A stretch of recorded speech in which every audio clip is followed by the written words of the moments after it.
میں آپ سے سوال کرنا چاہتا ہوں، یہ جو شریعت جس کو ہم کہتے ہیں وہ میری ہے، آپ میں سے کسی بندے کی ہے، یا وہ شریعت اللہ کا قانون ہے؟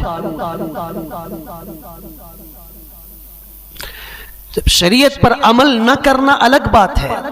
فسق ہے، گناہ ہے، کفر نہیں ہے، لیکن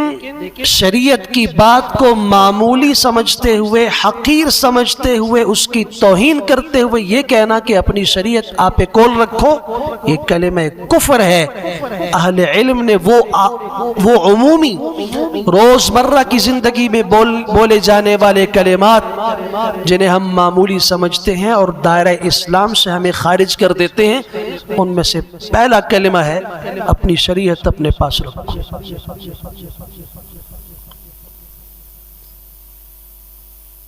پھر آپ نے یہ